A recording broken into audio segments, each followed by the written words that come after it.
ముందుగా మీ ద్వారా ప్రకాశం జిల్లా ప్రజలకి, రైతు సోదరులకి, రాష్ట్ర వ్యాప్తంగా ఉన్న రైతులకి, ప్రజలందరికీ కూడా సంక్రాంతి శుభాకాంక్షలు. గత 4 సంవత్సరాల నుంచి ఏ విధంగా సంక్రాంతి సుఖంగా, సంతోషంగా, ఆనందంగా జరుపుకుంటున్నారో ఈ సంక్రాంతి కూడా అదేవిధంగా రాష్ట్రంలో ఉండే మరీ ముఖ్యంగా రైతులు, ప్రజలందరూ జరుపుకోవాలి అని ఆ దేవుణ్ణి ప్రార్థిస్తున్నాం. ఎందుకంటే గత 5 సంవత్సరాల నుంచి కూడా మా ప్రభుత్వం వచ్చిన తర్వాత మా గౌరవ ముఖ్యమంత్రి జగన్మోహన్ రెడ్డి గారి నాయకత్వంలో రైతుల సంక్షేమం కోసం, రైతుల మేలు కోసం ఎన్నో కార్యక్రమాలు చేస్తున్నారు.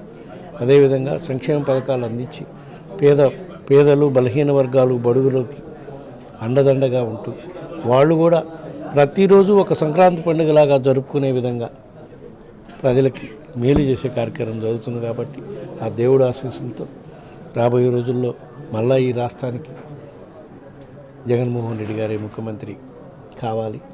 ప్రజల ఆశీస్సులతో, దేవుడు ఆశీస్సులతో మళ్ళా ఈ రాష్ట్రానికి జగన్మోహన్ రెడ్డి గారి ముఖ్యమంత్రి అవుతారు అని చెప్పి ఈ సందర్భంగా తెలియజేసుకుంటున్నాను. ఒంగోలు నగరంలో మీరు నెక్స్ట్ ఎంపీగా పోటీ చేస్తున్నారని ప్రచారం జరుగుతుంది. నేను 2014 నుంచి 19గా ఇక్కడ పార్టీ ఆవిర్భావం నుంచి ఉన్నా. అప్పుడు జగన్మోహన్ రెడ్డి గారి ఆదేశాల మేరకు ఒంగోలు ఎంపీగా పోటీ చేసి గెలవడం జరిగింది. 5 ఏళ్ళు ప్రజలకు సేవ చేసి ఆ తర్వాత జగన్మోహన్ రెడ్డి గారి నిర్ణయం మేరకు నన్ను పార్టీ వ్యవహారాలు చూసుకోమని చెప్పారు. ఆ విధంగా చూసుకుంటూ కూడా 2019 వరకు పనిచేశాను. అధికారంలోకి వచ్చినాక ఆయన ఏ బాధ్యతలు అప్పచెప్తే టీటీడీ చైర్మన్గా కానివ్వండి, పార్టీ బాధ్యతలు కానివ్వండి, ఆయన ఏ బాధ్యతలు అప్పచెప్తే ఆ బాధ్యతలు చేస్తూ ఉన్నాం. ఇప్పుడు కూడా జగన్మోహన్ రెడ్డి గారు ఏ నిర్ణయం తీసుకొని ఏ బాధ్యతలు అప్పచెప్తే ఆ బాధ్యతలు చేసేదానికైతే నేను సిద్ధంగా ఉన్నాను. కానీ ఒంగోలు ఎంపీగా నిలబడటానికి మాత్రం నేను లోగన్ అడిగినప్పుడే చెప్పాను. కంటిన్యూగా 2019లో కూడా నిలబడి ఉంటే కంటిన్యూ అయితే బాగుండేదండి. గ్యాప్ వచ్చినాక ప్రజలకు మనం సమాధానం చెప్పలేము. అందుకని ఎంపీగా డైరెక్ట్గా ప్రత్యక్షంగా నేను నిలబడినా అని చెప్పాను. జగన్మోహన్ రెడ్డి గారు ఏ విధంగా నిర్ణయం తీసుకున్నా దానికి అనుకూలంగా ఏ నిర్ణయం అయినా జగన్మోహన్ రెడ్డి గారు తీసుకున్న నిర్ణయాన్ని కట్టుబడి పనిచేస్తాం. సార్, మీరు వెలుగొండ కోసం మీరు పాదయాత్ర చేశారు, మీరు ఎంపీగా నిలబడ్డారు. ఒక్క వెలుగొండ కోసమే కాదమ్మా, వెలుగొండ కోసం, జిల్లాలో ఉండే కిడ్నీ బాధితుల కోసం, జిల్లాలో ఉండే అప్పట్లో ఉమ్మడి జిల్లాలో ఉండే రామాయపట్నం పోర్టు కోసం అన్ని విధాలా పోరాటం చేశాం. కాబట్టి ఈరోజు ఎన్ని సాధించుకొని ఆ కళలు సాకారం చేసుకునే రోజులు బహుశా ఒక నెల రోజుల్లోనే రాబోతున్నాయి. రామాయపట్నం పోర్టు అయితే నెక్స్ట్ మంత్లో ముఖ్యమంత్రి గారు ఇనాగరేషన్ చేసే కార్యక్రమం ఉంది. వెలుగొండ ప్రాజెక్టు కూడా దురదృష్టవశాత్తు 2.5 సంవత్సరం కరోనా వల్ల పనులు జరగక ఇబ్బంది వచ్చినాయి.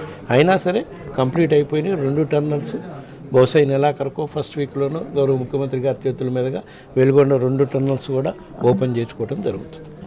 చంద్రబాబు నాయుడు గారు పన్నగిరిలో మీటింగ్ పెట్టేసి వాళ్ళు ఈ విధంగా ఎంపీ గారు పాదయాత్ర చేశారు, జగన్మోహన్ రెడ్డి గారు ఈ విధంగా హామీ ఇచ్చారు, ఇప్పటికీ 5 ఏళ్ళు పూర్తి అవుతున్న సమయంలో ఇప్పటికీ ఇవ్వలేదు అని చెప్పేసి ఆయనకి అట్లా మాట్లాడే నైతిక హక్కు లేదు చంద్రబాబు నాయుడు గారికి.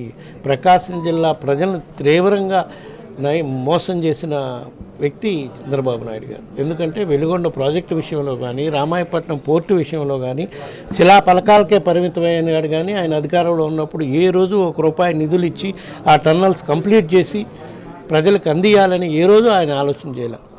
నేను నా పాదయాత్రలో కానీ, గౌరవ ముఖ్యమంత్రి జగన్మోహన్ రెడ్డి గారు అప్పుడు ప్రతిపక్ష నాయకుడిగా ఉండి పాదయాత్రలో కానీ ప్రకాశం జిల్లా వరకు చెప్పిన 2 ప్రధాన అంశాలు Veligonda project, Ramayapatnam port 2 complete చేసి ప్రజలకు అందించే కార్యక్రమం కూడా రాబోయే ఒక నెల రోజుల్లో చేస్తున్నాం. కాబట్టి గర్వంగా చెప్పుకోగలుగుతున్నాం. ప్రకాశం జిల్లాని అన్ని విధాలా ఆదుకుంది వైఎస్ఆర్ కాంగ్రెస్ పార్టీ ప్రభుత్వం, మా ముఖ్యమంత్రి జగన్మోహన్ రెడ్డి గారు. ఎన్నిసార్లు చెప్పాలమ్మా, ముఖ్యమంత్రి గారు ఏ నిర్ణయం తీసుకుంటే దానికి కట్టుబడి పనిచేస్తాం. 175 నియోజకవర్గాల్లో కూడా వైఎస్ఆర్ కాంగ్రెస్ పార్టీ అభ్యర్థుల గెలుపుకు దోహం చేసే దానికోసం మార్పులు చేర్పులు జరుగుతున్నాయి. దాంట్లో భాగంగా ఏ అభ్యర్థిని పార్లమెంటుకి పెట్టినా, ఏ అభ్యర్థిని అసెంబ్లీకి పెట్టినా కార్యకర్తలు, నాయకులు అందరం కలిసికట్టుగా పనిచేస్తాం. మన అభ్యర్థిని విజయానికి కృషి చేస్తాం.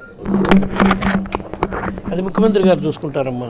మాగంటి టికెట్ ఇవ్వమని చెప్పడానికి మనం ఎవరు, టికెట్ ఇవ్వద్దని చెప్పడానికి మనం ఎవరు? ముఖ్యమంత్రి గారు ఎవరికి గెలుపు అవసరాలు బాగున్నాయి, ఎవరికి ఇస్తే పార్టీకి మేలు జరుగుతుందని ముఖ్యమంత్రి గారు నిర్ణయం తీసుకొని ఇవ్వటం జరుగుతుంది.